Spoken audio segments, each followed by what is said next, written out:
Salud Mental para el Fin del Mundo, un podcast de Laboratorio Afectivo y Viva Comuna. Hola, ¿cómo están? Bienvenidos a un episodio nuevo de Salud Mental para el Fin del Mundo. Soy Mainé, fundadora de Laboratorio Afectivo, psicóloga y host de este bello podcast en el que nos estarán acompañando. Hoy vamos a hablar de un tema que nos preguntan muchísimo en Laboratorio Afectivo y entonces decidimos que tenemos que hacer un episodio de podcast dedicado a eso. Y es el tema, quiero ir a terapia. ¿Ahora qué? ¿Qué nos han contado de la terapia? Híjole, nos han contado muchas cosas de la terapia. Es un tema súper complejo, súper amplio. Todavía hay un montón de personas que son así de, es que yo no creo en la terapia. Y es así de, ¿qué? O sea, Dios mío. Es un tema mix, pero definitivamente cuando en nuestro camino de vida nos hemos encontrado en el punto en el que decimos, tengo que ir a terapia, nos confrontamos con todo lo que nos han dicho de la terapia. Para empezar, nos han dicho que la terapia es una cosa a la que se va en crisis. O sea, ya si tu vida está derrumbada, estás en el fondo del abismo, coge un teléfono y háblale a un terapeuta. Otra cosa que nos han dicho es que la terapia suele ser un proceso larguísimo, ¿no? Esto está basado principalmente en que hay muchas personas que creen que toda terapia es psicoanálisis, porque el psicoanálisis suelen ser procesos muy largos, a pesar de que el psicoanálisis es solo una de muchas posibles corrientes terapéuticas, ¿no? Pero bueno, hay gente que dice, no, pues es larguísimo, me van a acostar en un diván. Eso es de psicoanálisis, amigos, no es de todas las terapias. También creo que hay poca información en cuanto a qué tenemos que tener en cuenta, ¿no? O sea, decimos como, ay, pues busquemos un psicólogo. Y pues sí, pero ¿de dónde? O sea, que haga terapia narrativa, terapia somática, cognitivo-conductual, psicoanalítica, gestalt, o sea, ¿qué te sirve, no? Y pues obviamente la gente cuando le dices eso dice, pues ni idea, o sea, no tengo idea de qué hace cada una de esas personas, yo lo que quiero es una persona con la que pueda ir a terapia, ¿no? Entonces nos confrontamos como con todas estas ideas de, hay espacios en donde todavía está súper satanizado ir a terapia, como que no lo comentas. Yo platico con todo el mundo de mi terapia, lo hablo abiertamente, recomiendo terapeutas, o sea, es una cosa para mí ya muy natural, pero la verdad es que hay espacios y generaciones para las que no es tan fácil, ¿no? Entonces, digamos que todo este cúmulo de cosas, satanizaciones, suposiciones, ideas, son el cúmulo de lo que nos han contado en la terapia. Pero ¿qué pasa si la historia no es necesariamente como nos la han contado? Y acá lo que ocurre es que la terapia es un proceso súper complejo que depende muchísimo de la persona que lo guía y del enfoque desde el que es guiado. Entonces, lo primero que tenemos que saber es que hay corrientes terapéuticas y enfoques terapéuticos, ¿no? Esto quiere decir cuál es el marco teórico y práctico desde el cual se construye este espacio terapéutico en específico. Y aquí es donde entran las etiquetas, ¿no? De psicólogo cognitivo-conductual, psicoanalista, psicólogo gestal, psicólogo experto en prácticas narrativas, etcétera, etcétera. Cada corriente y cada enfoque tiene sus fortalezas, ¿no? Y también tiene sus áreas de oportunidad. La realidad es que en el mismo campo de la salud mental hay muchísima banda que todo el tiempo se está peleando de que no, es que esta es la buena, esta es la mala, esta es la única con validez, esta es horrible, no, esta es pseudociencia, o sea, miren, ese es un tema, o sea, los agarrones de greñas del campo de la salud mental también es un tema para un episodio entero. Pero no nos vamos a enfocar en eso hoy. La realidad es que se ha comprobado una y otra vez que lo que hace la diferencia en los espacios terapéuticos, más que el enfoque, es la persona que guía el espacio terapéutico. Entonces resulta que tú puedes tener un psicólogo cognitivo-conductual, una psicoanalista, un psicólogo especializado en trauma, gestalt, lo que tú quieras. Y lo más importante de esas personas, más que sus prácticas específicas por los enfoques que tienen, es que sean capaces de construir un espacio seguro para el trabajo emocional y que puedan formar un vínculo estable y constructivo con su consultante. Eso es basiquísimo. Hay una investigación de Martin DJ y Garsk GP que se titula La relación de la alianza terapéutica en el resultado del proceso y otras variables. Y es un estudio muy interesante porque justo habla de esto, habla de cómo la relación terapeuta-paciente es uno de los más grandes predictores de éxito en el proceso terapéutico, ¿no? Porque resulta que una de las cosas que más transforma en terapia es la conexión. Porque nada es más terapéutico que la posibilidad de tener un espacio seguro para explorar lo que somos y sentimos. Y en este sentido, creo que es bien importante tomar esto en cuenta. O sea, podemos tener terapeutas que estén certificados por las mejores escuelas, los mejores institutos, que tengan 10 posgrados, que tengan 15 años de experiencia, y en realidad eso no necesariamente nos da una garantía de nada. Incluso también hay otro estudio que habla de que no se ha encontrado una distinción significativa en el resultado del trabajo emocional dependiendo del tiempo que la gente haya ido a terapia. Es decir, no se ha encontrado una diferencia significativa entre una persona que ha ido 10 años a terapia o una que ha ido 2 años a terapia, porque realmente los grandes cambios se dan a partir de cuál es la calidad de la terapia, ¿no? O sea, una persona con una buena terapeuta que sepa construir un espacio seguro puede avanzar en 1 año lo que otra persona ha podido avanzar tal vez en 8.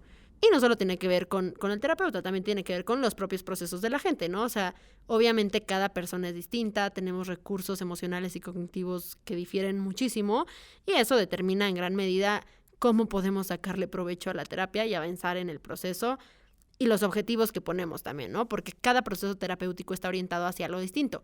Y eso me lleva hacia un tema importantísimo, que es el motivo de consulta. El motivo de consulta es central porque es lo que los terapeutas, las terapeutas te preguntan cuando llegas por primera vez a un consultorio y te dicen, ¿y por qué estás aquí? O sea, ¿qué te trajo a este espacio? Ahí lo que te están preguntando es cuál es tu motivo de consulta, ¿no? O sea, ¿qué quieres resolver aquí? ¿Qué traes encima?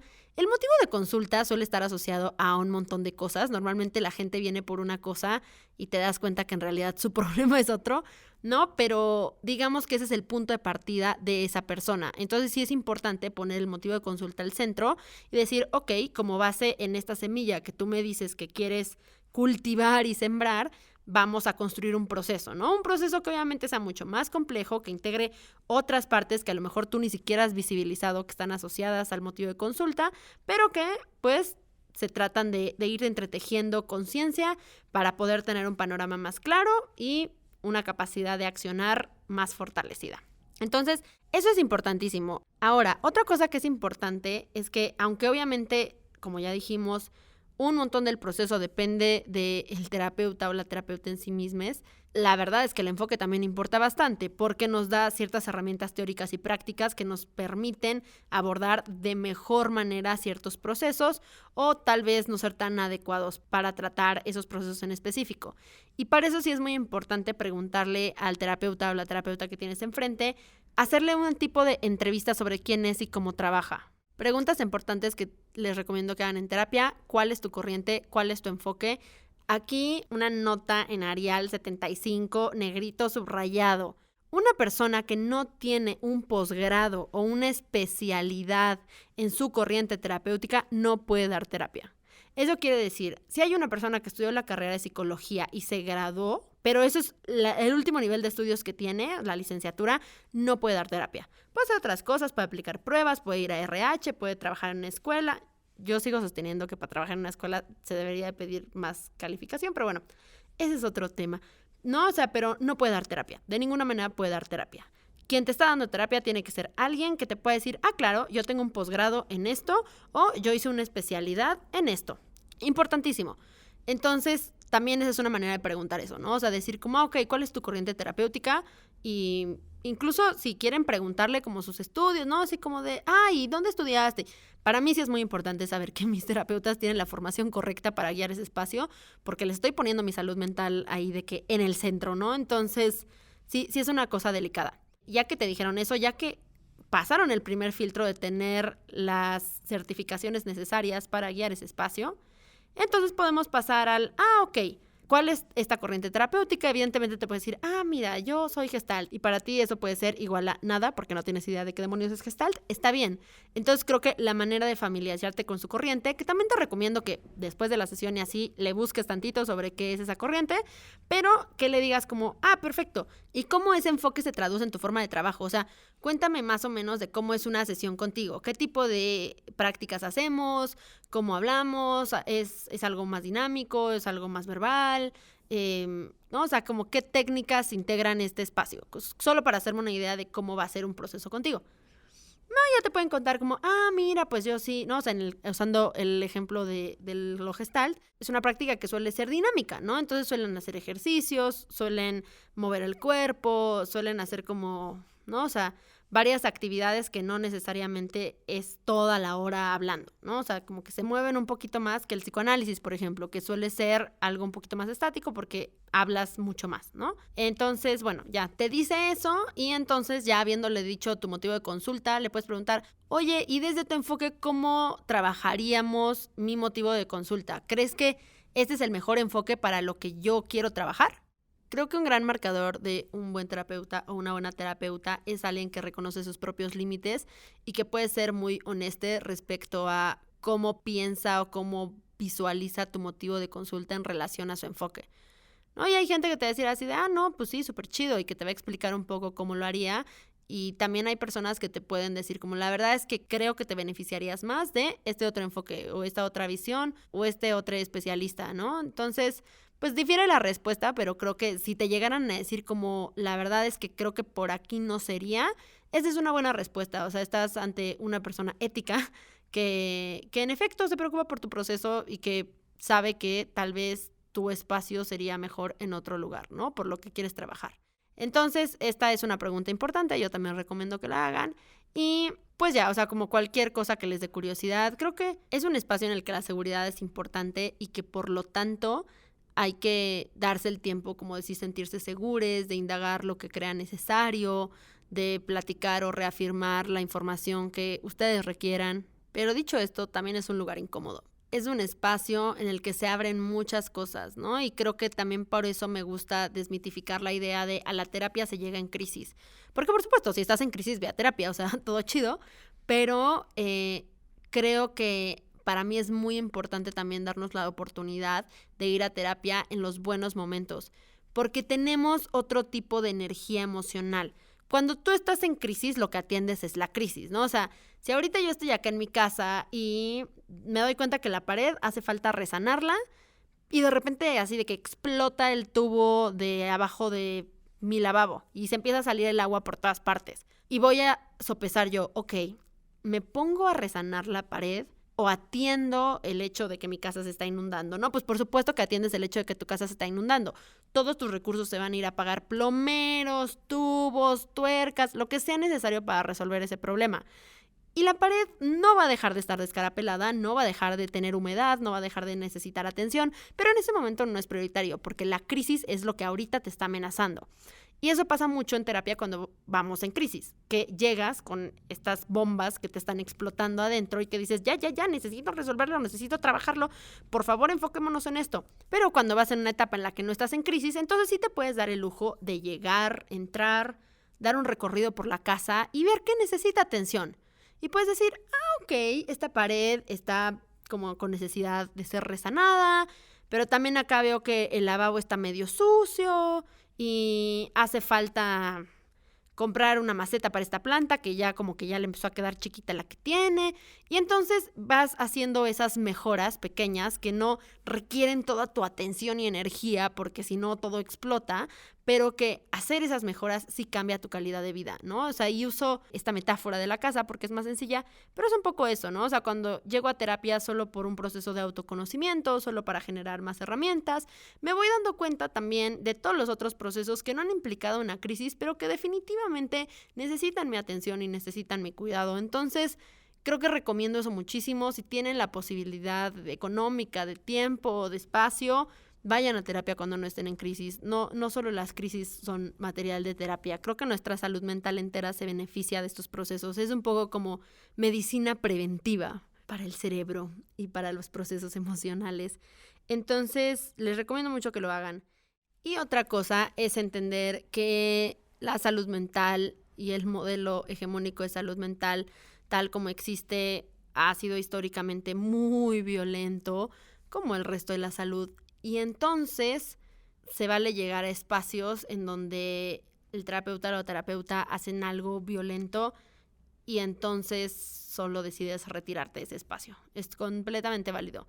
También hay muchos psicólogos que son racistas, misógines. Hay gente que hace terapia de conversión, que por cierto, la terapia de conversión sí está prohibida ya en la Ciudad de México. Entonces, si están aquí y conocen a gente que lo hace, denúncienle. Pero bueno, eso, ¿no? O sea, como creo que también cuando tenemos ciertas características o vivimos ciertas opresiones, algunos de los sondeos útiles que podemos hacer de inicio en terapia es hacia qué tan seguro es el espacio para esas características nuestras, ¿no? Entonces, por ejemplo, el tema de los pronombres. Oye, la verdad es que soy una persona trans, soy no binaria y pues para mí es importante que me nombren de la manera correcta, entonces solo quiero asegurarme de que en este espacio es algo que puede suceder sin ningún problema. No, y si la gente te dice como, sí, chido, ¿cuál es tu pronombre? Así te digo, no hay problema, pues ya, es un filtro más pasado, pero si te salen con, no, bueno, es que mira, la confusión de identidad, es así de que, ay, no, adiós, next, bye. ¿No? Entonces creo que las cosas son importantes. Creo que también encontrar gente que sea empática con las cosas que están deteriorando nuestra salud mental. He conocido muchas personas que dicen, es que yo trato de trabajar como angustias y dolores de clase en terapia y como que mi terapeuta es así de, ay, no, pero no te enfoques en eso, no seas resentida, no, o sea, obviamente ese no es un espacio seguro e incluyente para personas de diversas clases sociales. Y en ese sentido se vale irnos y se vale decir, bueno, yo no puedo trabajar esto aquí porque uno de mis grandes malestares en la vida y en mi salud mental ha sido mi condición de clase. Entonces, un espacio en donde eso no pueda ser trabajado es un espacio que a mí no me sirve. Es un poco como ir al doctor y decir, es que a mí me duele la muñeca y que te digan como, padrísimo, es que aquí somos dentistas. Bueno, pues ok, no me sirve tu espacio porque este dolor que cargo no cabe en este lugar, ¿no? Entonces creo que eso es una cosa como bien importante, ir sondeando estas cosas y también entender que hay tanta diversidad en salud mental, en oferta de salud mental y hay tan poca regulación que desgraciadamente es común caer en espacios que no necesariamente son muy buenos. Creo que una cosa para mí que ha sido importante es buscar terapeutas que den terapia con perspectiva de género, pero también es importantísimo entender que eso no es garantía de nada, porque me ha tocado ver terapeutas que se autodenominan feministas y que dan terapia con perspectiva de género, pero que son súper transfóbicas y entonces esas no son personas seguras. Y entonces creo que siempre hay que estar un poco alerta y darnos el tiempo de descubrir e indagar cómo funciona el espacio, porque yo creo que no hay una sola cosa que sea garantía de nada. O sea, creo que podemos ponernos muchas etiquetas y decir que somos terapeutas antirracistas, ¿no? Antitransfóbicas, que somos aliados de la comunidad LGBT, etcétera, etcétera. Estos son buenos indicadores, ¿no? O sea, cuando ya de entrada tenemos un terapeuta que se ha dado el tiempo de formarse en estos temas, que le ha interesado lo suficiente, creo que esa es una bandera verde, ¿no? Pero igual hay que proceder con cuidado, eso nos garantía de que no podemos toparnos también con un montón de violencias. Así que eso es lo más importante, el termómetro de seguridad dentro de un espacio terapéutico lo tienes tú.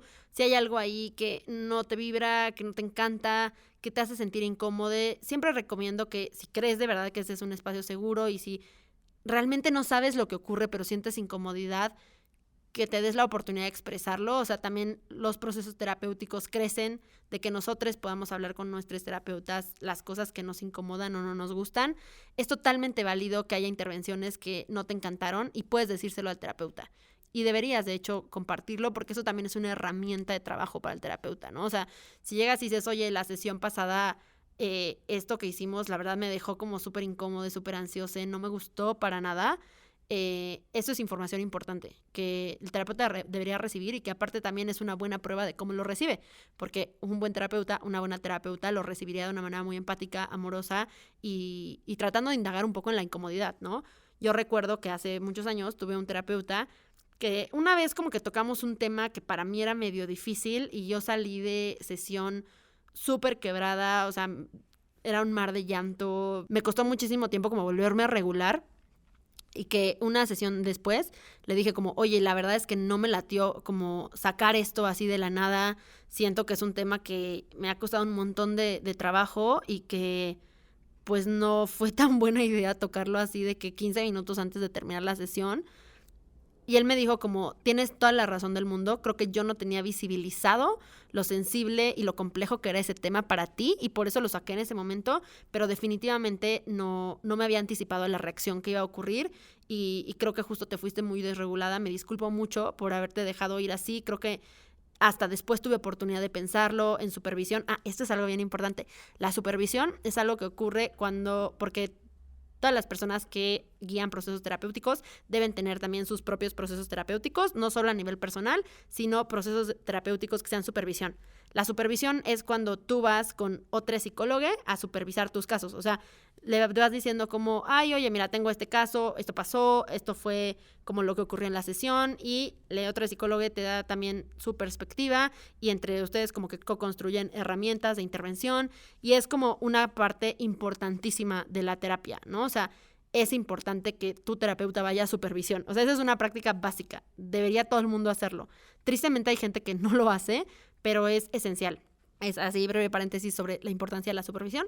Pero justo me decía mi terapeuta, bueno, es que hasta que no llegué a supervisión y pude como desenredar esto que había ocurrido, no me di cuenta que yo había cometido un error técnico y me disculpo mucho porque no quería en ningún momento afectarte o generarte como este nivel de angustia. Y para mí eso fue una cosa bien importante y que me pareció súper responsable. Uno, porque me habló de, tengo un terapeuta que es capaz de aceptar que se equivoca. También es súper dañino estar con gente que cree que nunca puede hacer nada mal. Dos, puede rectificar, puede reparar y puede indagar en mi malestar. O sea, sí me pregunto ¿cómo estás? ¿Qué pasó? ¿Cómo lo podemos trabajar? ¿De qué manera puedo ayudarte a contener? ¿Cómo lo reconfiguramos? O sea, sí me pidió una disculpa, pero también se enfocó en cómo podemos guiar esto a un lugar en el que sea mejor para ti. Entonces, tengo un terapeuta capaz de rectificar, capaz de reparar y que no solo, que ahora sé que va a supervisión, ¿no? Y que sí pone la suficiente atención en estos procesos para estarme retroalimentando constantemente y que me pregunta cómo me siento respecto al proceso, que eso también es muy importante, ¿no? Que un terapeuta te puede decir como, bueno, pero ¿tú a dónde quieres ir? Porque de repente cuando tú trabajas en salud mental, pues te gana, porque tú ves los caminos. Digamos que una persona te dice una cosa, ¿no? O te habla de algo y tú atrás de esa persona, digamos que ves cómo se forman caminos a distintos lugares. Y dices, claro, esto viene de acá, esto viene de acá. O sea, como que en tu cabeza te vuelves así un Doctor Strange que puede ver como a muchísimas posibilidades infinitas a donde te puede llevar esa información. Pero creo que es importante resistir ese impulso de vámonos por acá porque este es el camino, ¿no? Y preguntar como, ok, y ahora con base en esto que tú me dices, ¿qué te gustaría explorar? ¿Qué te gustaría trabajar? ¿No? Y de repente te dan una respuesta que tú ni te habías pensado, o sea, o dices así de que no, pues creo que sería mejor ir para la derecha, pero quiere ir para la izquierda. Está bien, acompañémosle en la izquierda, porque no se trata de qué es mejor o peor o de cuál es el camino más corto, se trata de el camino intuitivo que la persona quiere seguir y de que tú con tus herramientas le puedes acompañar para que eventualmente lleguen a donde tengan que llegar, que no es necesariamente a donde tú quieres llegar. Creo que eso es bien importante, ¿no? Tener terapeutas que se siente que nos dan la agencia de también guiar nuestro propio proceso. Es invaluable eso y siempre es una cosa que yo valoro muchísimo en mis terapeutas y que es central para que yo me quede en un proceso terapéutico con esa persona. Y creo que obviamente hay muchísimas banderas rojas y temas que podemos tratar en este momento. Creo que ahorita solo hablaré de otra más.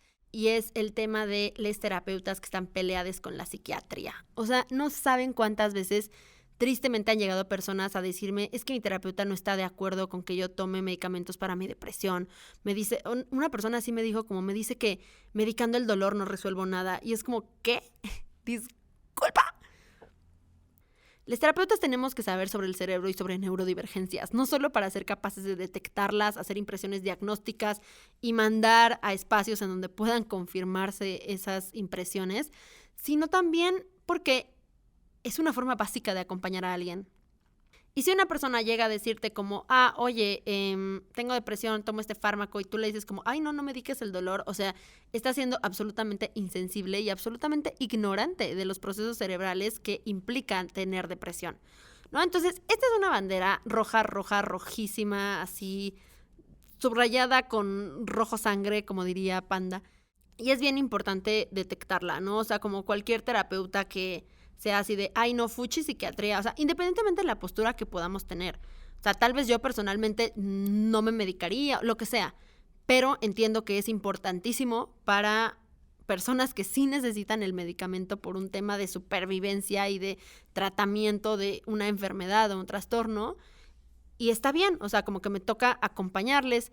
Creo que lo que sí podría decirles un terapeuta podría ser como, oye, observo que a partir de que tomas este medicamento pasa esto, te siento así, te siento asado. Estaría bueno que revisaras, veas cómo te sientes y si es necesario, pues tal vez comentarle a tu psiquiatra, a tu neuropsicólogo acerca de esto y ver si es la dosis correcta, si es el medicamento que más te acomoda, ¿no? O sea, como que este tipo de observaciones las pueden hacer y aparte es muy valioso que las hagan porque justo yo que he tenido diferentes pacientes que toman medicamentos psiquiátricos, les puedo decir que sí se nota mucho cuando una persona de repente como que no está correctamente medicada, ¿no? O cuando hay algo ahí medio extraño y entonces es bueno hacer esas anotaciones de, oye, te comparto esta información que yo estoy viendo y chécalo, ¿no? Solo para ver que todo chido.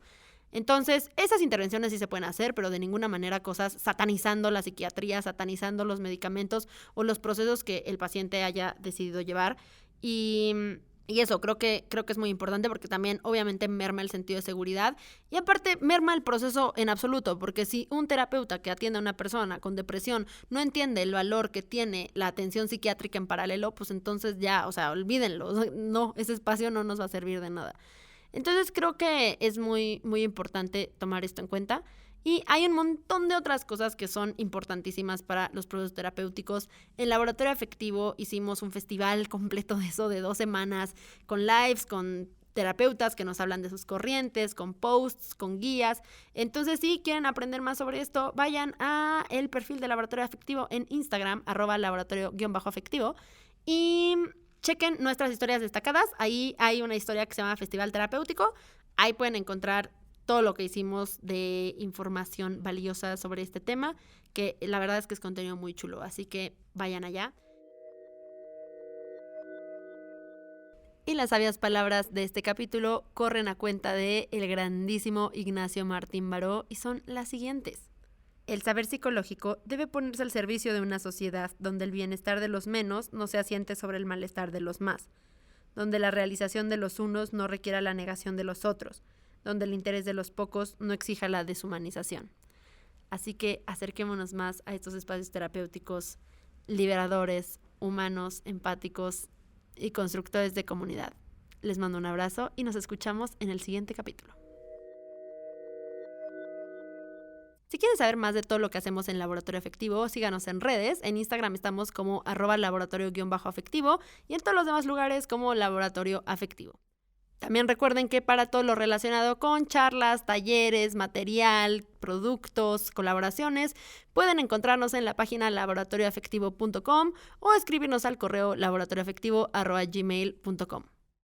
Este es un podcast producido por Laboratorio Afectivo y casa productora Viva Comuna.